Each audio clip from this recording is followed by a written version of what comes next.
Next question irrigation minister గారు. ధన్యవాదాలు అధ్యక్ష. మొదటి ప్రశ్నకు సమాధానం అవునండి. రెండవ ప్రశ్నకు సమాధానం అవునండి. ఇన్లెట్ రెగ్యులేటర్ల నిర్మాణ పనులు సక్రమంగా కొనసాగకపోవడం వల్ల మరియు పనుల అమల్లో జాప్యం కారణంగా ఆ పనులను ప్రీక్రాజ్ చేయడం జరిగింది.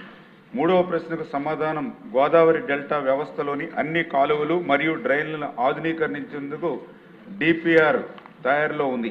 8 డ్రైన్ మరియు 21 ఇన్లెట్ రెగ్యులేటర్ల ఆధునీకరణ ఈ డిపిఆర్ పరిధిలోకి వస్తుంది. ధర్మరాజు గారు, ఎమ్మెల్యే గారు. ధన్యవాదాలు అధ్యక్ష. ఉంగుటూరు నియోజకవర్గం పూర్తిగా వ్యవసాయ ఆధారిత నియోజకవర్గం అధ్యక్ష. ఈ పరిధిలో 59 పంట కాలువలు, 38 డ్రైన్లు, 99 చెరువులు ఉన్నాయి అధ్యక్ష. ఉంగుటూరు నియోజకవర్గంలో గణపురం మండలంలో 13 కిలోమీటర్ల మేర విస్తరించి ఉన్న 8 డ్రైన్పై కోమరం నుండి ఎస్పందేపాడు గ్రామాల వరకు 21 ఇన్లెట్లు ఉన్నాయి అధ్యక్ష. వీటిని గతంలో 2007లో గత ప్రభుత్వంలో జీవో నెంబర్ 258 ఇచ్చారు అధ్యక్ష. ఆ పనుల్ని అక్కడి నుంచి కూడా మొదలు పెట్టకుండా 2 దశాబ్దాలు పూర్తయినప్పటికీ కూడా వాటిలో ఎటువంటి పురోగతి లేదు అధ్యక్ష. వాటిని త్వరగా నిర్మిస్తే అక్కడ ఉన్న రైతులకు కూడా ఎంతో సంతోషిస్తారు అధ్యక్ష. వాటిని పునర్నిర్మించాలని మంత్రి గారిని మీ ద్వారా కోరుతున్నా అధ్యక్ష. రైతులకి ఈ 8 డ్రైన్పై 2 లిఫ్ట్ ఇరిగేషన్ ఉన్నాయి అధ్యక్ష. ఒకటి కొందేపాడు దగ్గర, ఇంకొకటి కేశవరం దగ్గర ఉన్నాయి అధ్యక్ష.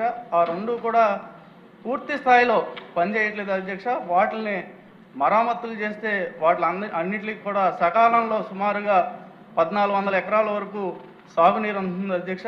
అలాగే కొత్తగా ఎస్కొందేపాడులో కొత్త రెగ్యులేటరీ అంటే మనకి పంపింగ్ హౌస్ ఒకటి ఏర్పాటు చేస్తే సుమారుగా 700 ఎకరాలకి సాగునీరు సకాలంలో అందుతుంది అధ్యక్ష. అలాగే మాకు ఉంగుటూరు నియోజకవర్గంలో ప్రధానంగా ఇంకో 2 డ్రైన్లు ఉన్నాయి అధ్యక్ష.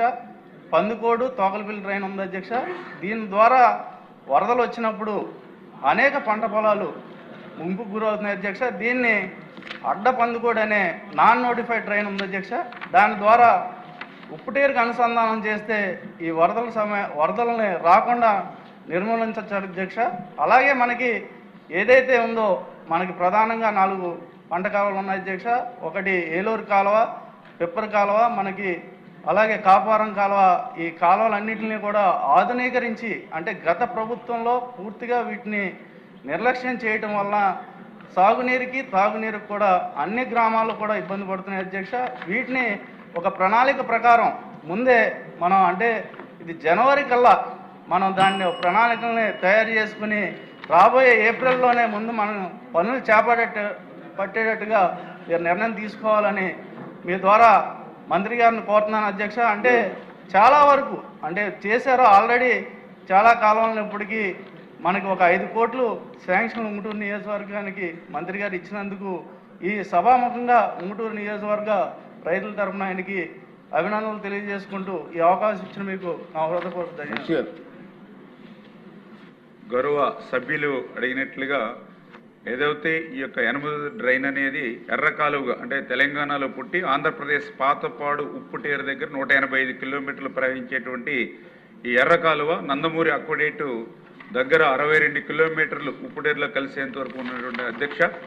ఇది పశ్చిమ డెల్టాలోనే ఒక మెయిన్ డ్రైను. ఇది 23,000 క్యూసెక్లకి డిజైన్ చేయడం జరిగింది. అయితే ప్రస్తుతం మరి యొక్క డ్రైన్కి కెపాసిటీని కూడా ఇంకా పెంచాలనేటువంటిది, అదేవిధంగా ఉప్పుటేరుని అభివృద్ధి చేయాలనేటువంటిది, అదేవిధంగా శిథిలావస్థలో ఉన్నటువంటి ఇన్లెట్స్ అన్నింటినీ కూడా పునర్నిర్మాణం చేయాలని కూడా ఇరిగేషన్ నుంచి కూడా ఇది ప్రతిపాదన కూడా చేయడం జరిగిందని చెప్పి తెలియజేసుకుంటూ ఈ రకంగా ఈ 8 డ్రైన్లో మొత్తం 86